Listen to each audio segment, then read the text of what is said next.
بسم الله الرحمن الرحیم. خب الحمدلله رسیدیم به داستان دیگه، سیمای دیگه از سیمای نورانی شاگردان نسل اولیه، نسلی که مخاطب مستقیم قرآن، نسلی که اولین شاگردان رسول خدا صلی الله علیه و سلم بودن. بله، بانوی بزرگواری رو امروز میخوایم سیماشون بخونیم از صحابیات رسول خدا صلی الله علیه و سلم به نام جمیله بنت سعد بن ربی. جمیله بنت سعد بن ربی. هر کدوم از این بزرگواران برای خودشون قصه ای دارند و داستانی دارند. اون چیزی که ما نقل میکنیم فقط یک قصه کوتاه، یک تصویر از زندگی اونهاست برای آشنایی خودمون. بله، جمیله دختر سعد بن ربی در نزد ابوبکر میاد. یه روز میاد جمیله بنت سعد بن ربی میاد پیش ابوبکر صدیق. ابوبکر صدیق این ردای خودشو برمیداره پهن میکنه، میگه بفرما روش بنشین. عمر رضی الله عنه وقتی که میاد سوال میکنه ابوبکر این کی بود که تو این گونه این رو مورد احترام خودت قرار دادی؟ ابوبکر میگه این دختر کسی است که از من و تو پدرش بهتر بود. دختر کسی است که پدرش از من و تو بهتر بود. ابنت من هو خیر منی و منک. عمر میگه کی یا رسول الله؟ ای خلیفه رسول خدا، اون شخص کیه؟ میگه اون کسی بود که جایگاه خودش رو در بهشت انتخاب کرد، در حالی که من و تو هنوز موندیم و عاقبتمون مشخص نیست. این دختر سعد بن ربی هست، دختر سعد بن ربی، از برگزیدگان شخصیت هایی که در عقبه اومدن با رسول خدا صلی الله علیه و سلم بیعت کردند. در جنگ بدر با رسول خدا همراه بود و در روز احد به شهادت رسید.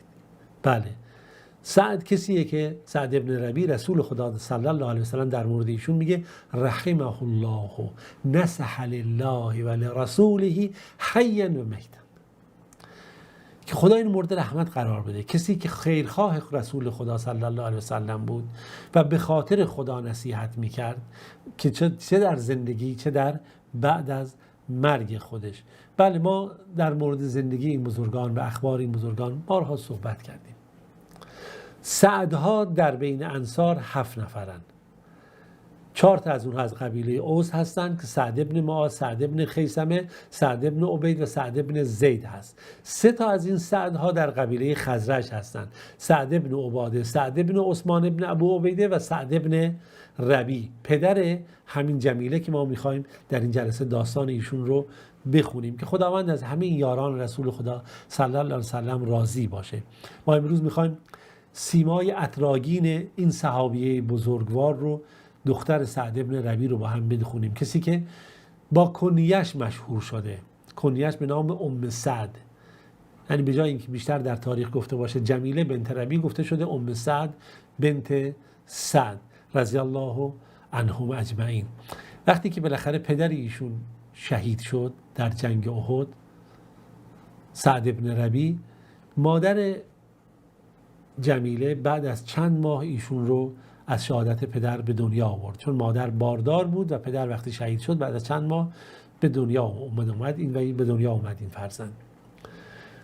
ابوبکر صدیق نظارت بر تربیت این دختر و این زندگی رو به عهده گرفته بود و در واقع ام سعد جمیله دخترک یتیمی بود که در آغوش ابوبکر رضی الله عنه بزرگ شد، تربیت شد و از اخلاقیات ابوبکر و از دیانت ابوبکر و از اندیشه و خرد ابوبکر و اون فصاحت و زبان و گویایی ابوبکر و اون نیکوها و خرد ابوبکر تونست بهره مند بشه.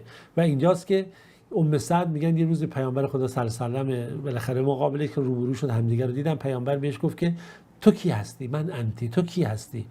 ایشون بلافاصله جواب داد ابنت الخطیب النقیب الشهید سعد ابن ربی. یا رسول الله، من دختر اون خطیب و سخنوری هستم که برگزیده هست، سعد ابن ربی.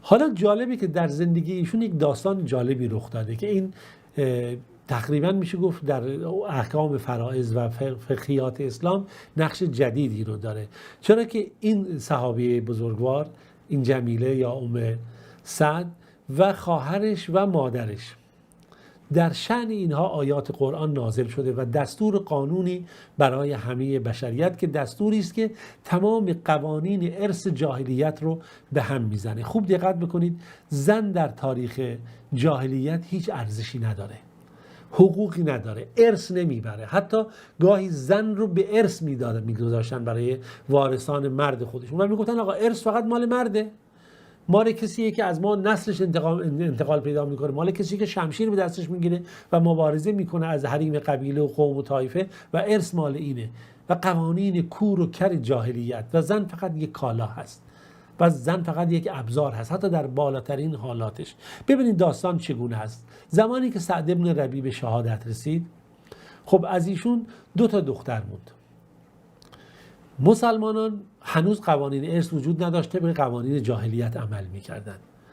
اهل جاهلیت هم رسمشون بود که فقط ارث مال مردان بود و زنان حق ارث نداشتن، دختران حق ارث نداشتن.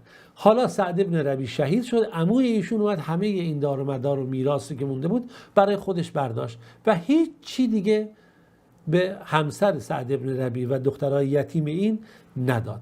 اینجا بود که همسر سعد بن ربیع اومد پیش رسول خدا صلی الله علیه و آله شکایت کرد: یا رسول الله، ما در چنین وضعیتی قرار گرفتیم، هیچ ارثی به ما داده نشده و واقعا آیا خداوند این رو میپذیره؟ عدالت خدا هست این گونه؟ ما 2 دختر مونده ایم و این ظلم جاهلیت تا کی باید بر روی سر ما باشه؟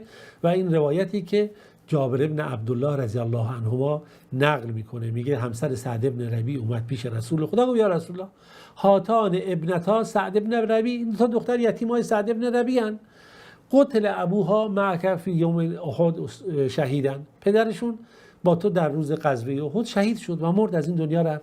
و ان عمهما اخذ مالهما، عموشون همه دارایی اینا رو گرفته. فلم یدع لهما مالا، هیچ ثروتی هم براشون باقی نذاشته.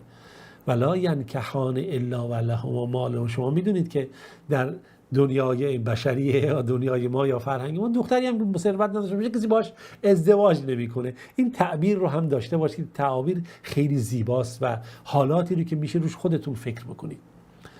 پیامبر صلی الله علیه و آله گفت ناراحت نباشید، خداوند در این مورد در مورد شما قضاوت میکنه که آیات میراث نازل شد که رسول خدا صلی الله علیه و آله اینجا دنبال عموشون فرستاد، گفت نگاه کن میراث این دختر رو بده، دختران سعد رو 2/3 ارث به دختران سعد میرسه، به مادرشون 1/8 میرسه، حالا هرچی باقی مون مال تو هست. اینجا دیگه همسر سعد خوشحال شد، تکبیر گفت که خداوند عزوجل از بالای 7 آسمان عدالت رو در بین بشریت فرود آورد و زن رو و دختر رو که در اون زمان هیچ حقوقی بهره مند نبود صاحب حقوق قرار داد. آیه 11 از سوره نساء میتونید خودتون مفصلا برید ببینید. یوصیکم الله فی اولادکم، خداوند در مورد اولادتون شما سفاره وصیت کرده للذکر مثل حظ الانثیین، پسر 2 برابر دختر میگیره. فان کن نساء، تا همین هم داشته باشید، فقط در این مورد هست 13 مورد تا 15 مورد موارد ارث در فرائض میاد که در قالب موارد حتی بعضی موارد زنها بیشتر ارث میبرن، فقط در یکی مورد هست که پسر 2 برابر میبره. میگه فان کن نساء فوق اثنتین فلهن الثلث مما ترک. حالا اگر اومدن که زنها 2 بودن 2/3 اون چه که هست برای اینها ارث گذاشته میشه و ان کانت واحدة فلها النصف، تا همین که دیگه قوانین ارث در این آیه نازل شد. اینجا خلاصه ام سعد خوشحال شد از اون، در واقع میتونیم بگیم ام جمیله، و ایشون هم با یک شخصیت بزرگی ازدواج کرد، شخصیت‌ها و رجال صدر اسلام که کاتب وحی بود، کاتب قرآن بود و یکی از بزرگواران و کسانی بود که از اصحاب رسول خدا بود، زید بن ثابت انصاری. و بالاخره ایشون از اون علم و دیانت و تقوای شوهرش هم بهره مند شد و میشه گفت جزو زنانی بود که در بین انصار دارای فقاهت و دیانت خاصی بود. از ازدواج ایشون با زید بن ثابت که شاگرد رسول خدا صلی الله علیه و آله هست و کاتب وحی، خداوند بهشون فرزندانی داد که تعدادی از این فرزندان هر کدوم از اینها دارای علم و تقوا و شخصیت‌های خاصی هستند که امام ذهبی اونها رو نقل کرده: خارجه، سلیمان، یحیی، عماره، اسماعیل، اسعد، عباده، اسحاق و حسنه و عمره و ام اسحاق و ام کلثوم و ام هاولا، که اینا میگه همه اینا موارد فرزندانی بود که خدا به اینها روزی داد و هر کدوم از اینها جایگاه دینی خاصی نقل شده. میگه نوه ایشون ابراهیم ابن یحیی ابن زید این بزرگواری رو نقل میکنه. میگه از مادرم ام سعد شنیدم که میگفت که دخل علی زید بن ثابت فی خلافت عمر. میگه یه بار شوهرم اومد در زمان خلافت عمر پیش منو و گفت ان کنت تریدین ان تکلمی فی میراثک من ابیک و تکلمی، میخوای صحبت کنی در مورد ارث پدرت و صحبت بکنی، چرا که میگه امیرالمومنین قد ورث اليوم الحمل، امروز امیرالمومنین یک کسی که به دنیا آمده بود بهش ارث داد و کان ابوها قتل شهیدن، در حالی که تو میدونی پدرت هم شهید شده بود در روز احد. و اشاره میکنه و به این مطلب ایشون میگه من از ارث خودم هیچی نخواستم، به خواهرم بخشیدم. نشون داده میشه که ایشون از ارث خودش گذشته بود و گفت میخوای بالاخره چیزی نصیبت بشه. ایشون میگه من نه نیازی به این مسئله نیستم. ام سعد نسبت به قرآن توجه ویژه‌ای داشت در حفظ قرآن، فهم قرآن. طبیعیه که همسر زید بن ثابته، کسی همسر این چنین شخصی باشه، کاتب وحی باشه و بالاخره جمع آوری کننده قرآن باشه، دارای این موارد هست و ایشون خب از اسباب نزول قرآن کاملا آگاهی داشت و درک میکرد و اون چیزی که بالاخره راویان نقل میکنن. ایشون نقل میکنه داوود ابن حسین میگه کنت اقرا علی ام سعد ابن بنت سعد ابن ربی مع ابنها موسی ابن سعد، که میگه اونم یتیم بود که در خانه ابوبکر صدیق بود. میگه من این آیه رو خوندم والذین عاقدت ایمانکم، من اینجوری خوندم. فقالت گفت نه نه نه نه ولکن والذین عقدت ایمانکم فآتوهم نصیبهم. این نشون میده که کاملا ایشون مسلط بود، موارد رو درک میکرد. و ایشون ام سعد میگه نگاه کنید انما نزلت فی ابی بکر، این در مورد ابوبکر واقعا نازل شده و ابن عبدالرحمن، زمانی که ابا ان یسلم، عبدالرحمن هنوز اسلام رو نپذیرفته بود. فحلف ابوبکر ان لا یورثه، ابوبکر قسم خورد که دیگه به این ارث نده. اما زمانی که عبدالرحمن مسلمان شد، خداوند عزوجل این آیه رو نازل کرد، گفت حالا میتونید به فرزندانتون ارث بدید. در هر صورت اون چی که اینجا نقل کرده ابن اسیر از ام سعد، که باز همین روایت هست که میگه ثابت ابن عبید انصاری میگه ان اباها و امها، که پدر و عموی ام سعد همین جمیله در روز احد شهید شدن و با هم در یک قبر قرار داده شدن. ولی روایاتی که از ایشون نقل شده و موارد متعددی که ذکر شده و حتی ایشون نقل میکنه داستان اینی که میگه رفتم پیش ام عماره نصیبه مازنی یادتون باشه و پیشش رفتم گفتم خاله من خبر بده از روز جنگ احد، چون پدرشم در همون روز شهید شده بود. میگه خاله من خبر داد که آره ما رفته بودیم به زخمی‌ها و مجاهدین آب بدیم، زخمی‌ها رو مداوا بکنیم تا اول ما پیروز شدیم ما مسلمان‌ها، بعد صحنه نبرد عوض شد و مسلمان‌ها شکست خوردن، همه به کوه پناه بردن. رسول خدا صلی الله علیه و سلم همینجوری به کوه پناه برد و تعداد اندکی کنار رسول خدا مونده بودن که من دیگه ظرفا رو انداختم و از رسول خدا دفاع کردم و بالاخره اشاره کرد از زخما. میگه من دیدم که در گردنش که یک گودی ایجاد شده بود که در اثر همون زخم و جراحت هایی که به ایشون وارد شده. و خب ایشون نقل میکنه میگه من گفتم خب کی تو رو این زخم رو بر تو وارد کرد، زخم این عمیقی؟ گفت ابن قمیعه بود که خداوند اون رو نابود بکنه. میگه وقتی مردم از اطراف رسول خدا خیلی ها پراکنده شده بودن، من رفتم و دیدم ابن قمیعه داره میگه دلونی علی محمد، منو به محمد نشون بدید که لا نجات ان نجا، ما امروز اگه محمد زنده بمونه دیگه نجات پیدا نمیکنیم. میگه من خودم رو در برابر اون انداختم و مصعب ابن عمیر و تعدادی از کسانی که با رسول خدا صلی الله علیه و سلم ثابت قدم بودن.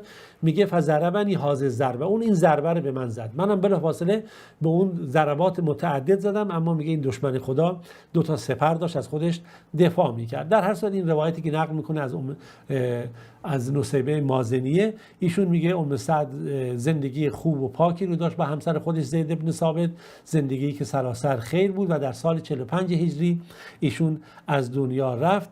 و بالاخره میگه اون موردی بود که ما خواستیم بهش اشاره بکنیم و این موارد رو بدونیم که ایشون هم شاگرد رسول خدا صلی الله علیه و سلم هست، هم فارغ التحصیل مدرسه ابوبکر صدیق، چرا که یتیمیه که در خانه ابوبکر مورد توجه و بالاخره نظارت قرار گرفته. امیدوارم که خداوند به ما این توفیق بده از زندگی این بزرگواران خیر و بهره لازم رو ببریم. تا روز دیگه و درس دیگه در پناه خدای مهربان باشید. خدایا رو نگهدارتون.